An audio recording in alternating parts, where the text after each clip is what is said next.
Captive State is a new alien invasion thriller starring John Goodman, and it's from the director of Rise of the Planet of the Apes. So let's talk about it.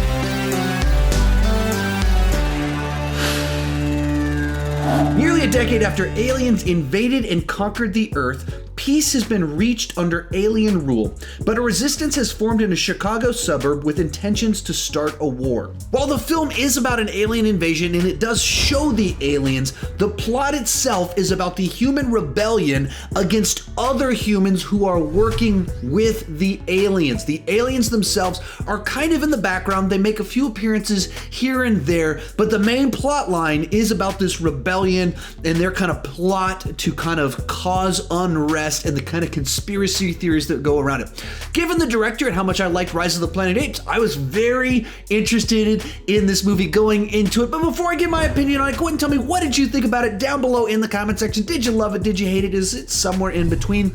With that said, let's get started talking about the good. And the best thing about the film is the idea of the film itself. This concept that the Earth has been invaded and some humans are working with the aliens to kind of create harmony and peace on the Earth, and this has kind of led to a drop in crime. And on the flip side, you have the humans that don't want to be in a captive state under the aliens who are rebelling against the other humans.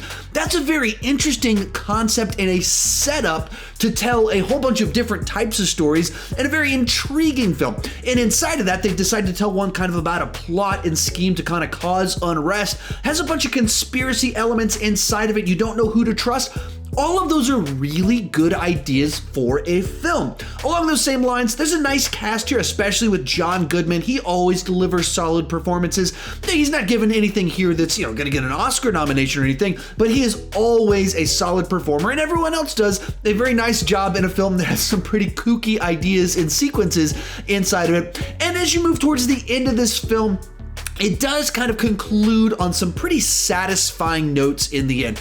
With that said, let's move on to the negative. Unfortunately, this is a classic example of a great idea that just crumbles under its own ambitions. It wants to build this big, exciting world. It wants to be this sci-fi thriller. It wants to be a conspiracy theory movie. It wants to have big twists and turns, and in trying to do all of that, it really fails to do any of it. The execution of the ideas is not good. The big problem here is the movie doesn't really have a lead character, but it's not an ensemble film either. Instead of following a character or a group of people, we're actually really following the Resistance's scheme, their plot itself. But we don't know that we're doing that until like 40% of the way through the movie. So it's a very disorienting way of telling a story. And that's not really a spoiler or anything like that. That's just the nature of the film itself. Now, actually, after watching this, I looked up to see if there's production trouble or something like that. And I didn't find any evidence of that. But watching the film, it felt like they had to restructure the film in editing to try and make all the pieces fit together.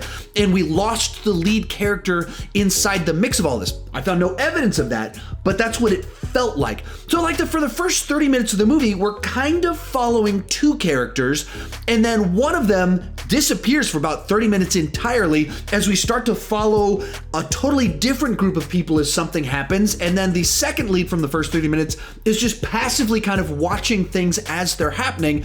And then in the end of the film, we start to follow all of the characters. Once again, these aren't really spoilers. It's just kind of the way the movie kind of flows and works. And because we don't have any one lead character, we're following a scheme, we don't feel connected to anyone.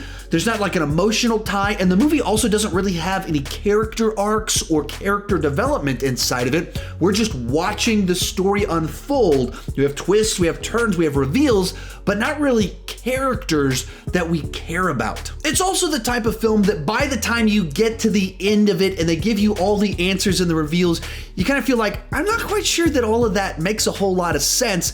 And also because of the nature of the story and the way the pieces were all put together and told, it got a little bit predictable towards the end as well. And finally, the alien design and CGI wasn't great. Now, the aliens aren't a big part of this film, so that wasn't too big of a deal, but when they were on screen, it looked kinda awkward. So as much as I thought this was a really good idea for a film, I did not particularly enjoy the process of watching this film. Overall, this is a C. It's a 5 on entertainment. and you can skip it. If you enjoyed this review, consider clicking that subscribe button. You can find more of my videos right over there. Thank you so much for watching, and keep talking movies too much.